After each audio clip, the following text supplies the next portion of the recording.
So, without further ado then, let's proceed. I would like to ask perhaps if Lord Monckton, if you don't mind being our first speaker kicking it off, can you address the assertion that climate change is real and it is urgent? And excuse me while I fiddle with the laptop a little bit to get the slides up. You'll give me a clicker, will you? I have a clicker as well. Well, good. And should I speak from there or here? Whatever you prefer. I'll come up there.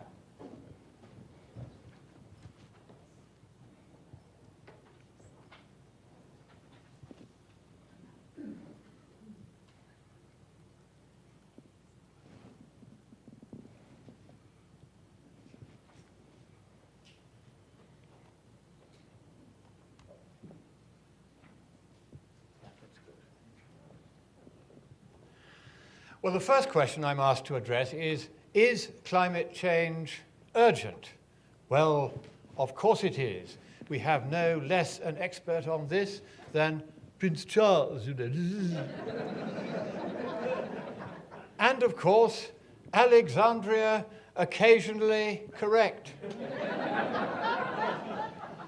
And what I would say to the Republicans as they look for their slogan for the 2020 elections, how about make Alexandria barkeep again?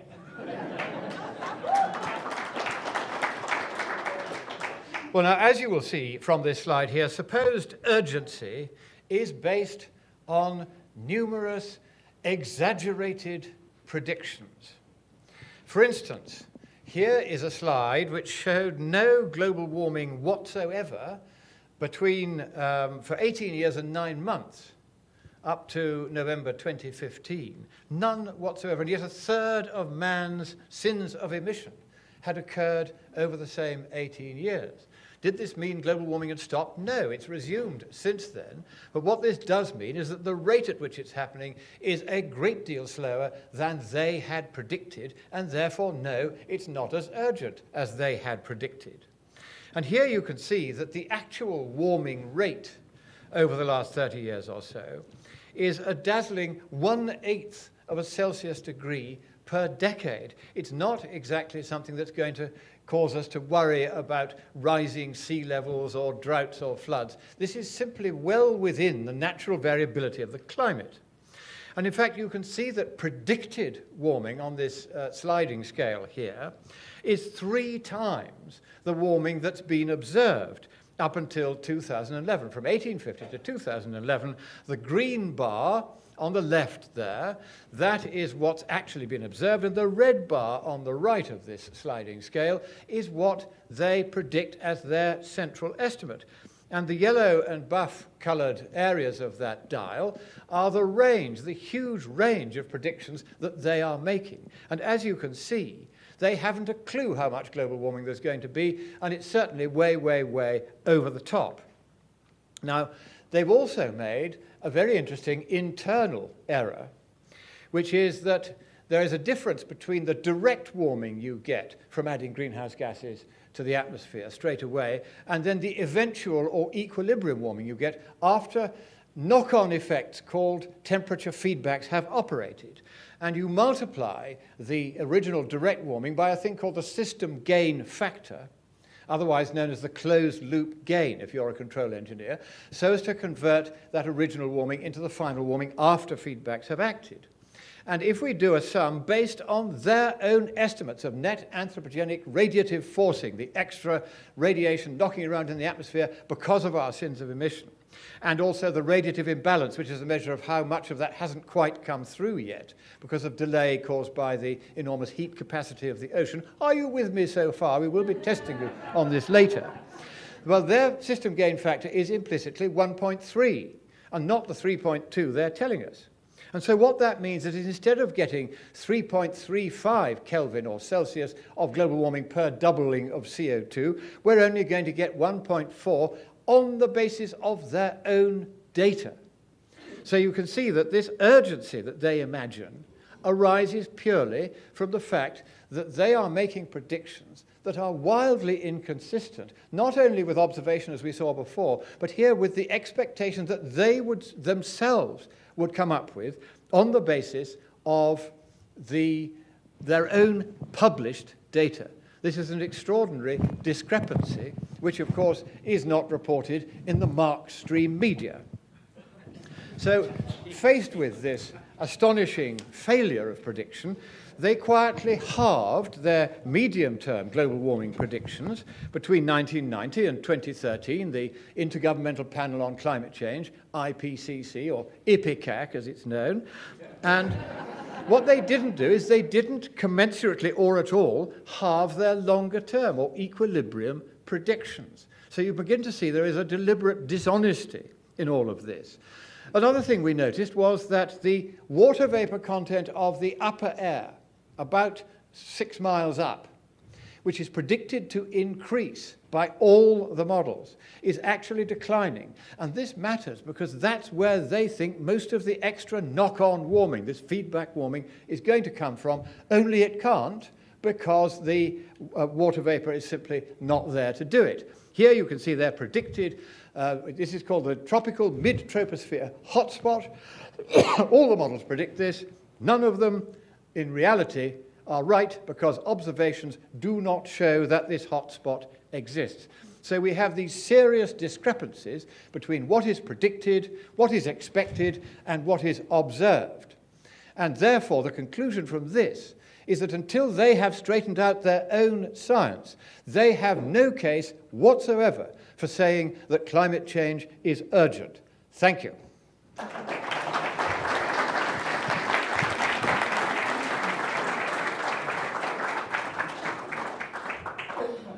You know what's funny is I was at the climate conference down in D.C., and all I could think is during the lunch keynote by Lord Monckton, thank God I don't have to follow him, right? Because in the evening, it was kind of dry, some awards given out, so I got to have a little bit more fun. I want to read you something here that I think sums up this emergency. H.L. Mencken. The whole aim of practical politics is to keep the populace alarmed and hence clamorous to be led to safety by menacing it with an endless series of hobgoblins, all of them imaginary. All right? And then, of course, his other quote, it's in my book, the urge to save humanity is almost always a false face for the urge to rule it. And, of course, I have a different kind of view on a lot of this. I think that this is evidence of some other things that are going on that want to increase the importance of what man does, all right? We're all born, all of us were born with an innate desire to be something bigger and better than what we are. And what I think has happened in this whole situation, you saw all those kids up there, and they're all convinced there's a climate emergency. I had an 8-year-old kid, my buddy, a kid I used to train when he was in college. He's not a kid anymore, he's 40, he's got an 8-year-old kid. Brings me home this book about rising seas and how everything is going to be flooded. And, you know, I never understood what happened in Italy. I'm more expert on Italy than Germany, and Germany too. How those people, good people, all went one direction, right? You know, when you look at Germany, only 7% of Germans were in the Nazi Party, and yet the entire country went the way they did.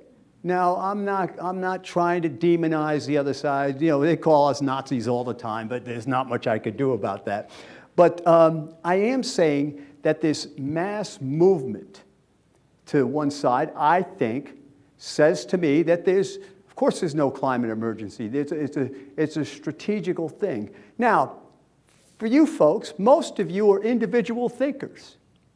Most of you are individual thinkers. Now, I wrestled at Penn State, and what my wrestling coach, who was one of the first men on the beach in Normandy, taught us is the rise of the individual leads to the rise of those around him if he is free to compete, right? So that was the philosophy in the wrestling room at Penn State. And so what happened was he then would equate that to the way America is supposed to work. If you had a guy on this side of town, he's making widgets. He's employing some people. The guy on the other side said, I could make better widgets than him. all of a sudden everybody's employed, everybody's advancing.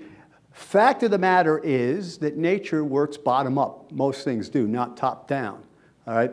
But what has happened is this is a big fight between those who believe there's strength in numbers as opposed to people who want to be free to go see what happens on their own. Because I'll tell you what the big danger is, and you can tell already in my book, I'm always talking, it's not really about climate. We can only argue for so long about this issue, right? It's about the idea that something else is in control, and we have to conquer that, all right? And of course, the best way, I mean, these are all, when I was in college, one of my college dorm mates is here, Rich Burkhardt, he said, I read Saul Alinsky's Rules for Radicals. And that's and see, that's the thing, if you read that, or you read Orwell, or you read Gibbons in The Decline and Fall of the Roman Empire, you're sitting there going, this is happening right in front of me.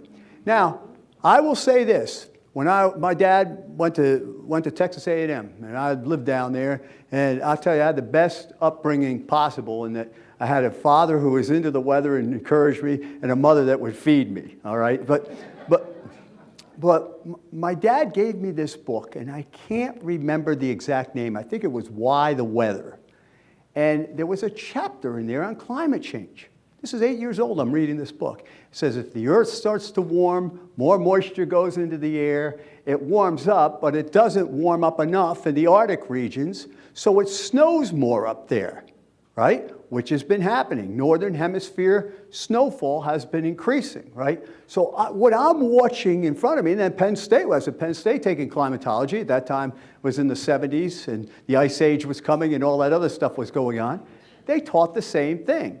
So what has happened now, and I don't ever demonize people on, a lot of the scientists on the other side, I believe, are honest, hardworking people. They just see things different from me. I don't like when they start saying, well, there's no debate. But they are so focused. Just imagine if you spent 30 years being a climate scientist and you're running around with Leonardo DiCaprio and Al Gore and hanging out and all this fame and fortune comes to you. Just think to yourself, how can you give that up? How can you possibly give that up? They say, well, what about you, Joe? I said, well, let me tell you something. The more extreme the weather, the more I like it. I don't mean to say that, okay? I mean, I don't mean to do that in a bad way. You could ask Rich, there was no bigger weather extreme freak at Penn State than me, and they can't even get close. So when the weather gets extreme, people come to us for forecasts. That's money, right? I get on TV, which is pretty interesting. Broken nose, crooked teeth, big ears, and a balding head, and I made it in America, right? But what a great country. But what I'm saying to y'all is that if there's anybody that should want to see this weather get worse and this stuff come true, it would be me. Because hey, the weather is going to be so bad, blah, blah, blah, blah. Come to Joe Bastardi. I love extreme weather, right? But it's just not there. That quote that started, what you stand on today was built yesterday, reach for tomorrow. I'll tell you what I did is I realized a lot of people were a lot smarter than me. I went to school. So I did what my dad taught me to do, and that is look back at the past. And I love history right across the board. All right, so weather history particularly. And so what happens is I will see someone say something, and I'll say, no, I could give you 10 examples where it's just as bad or worse. So is there a climate emergency?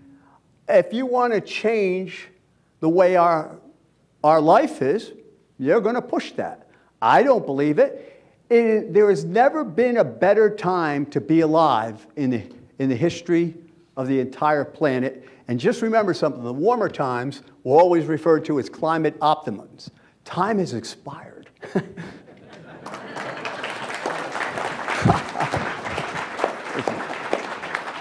I don't even know if I use.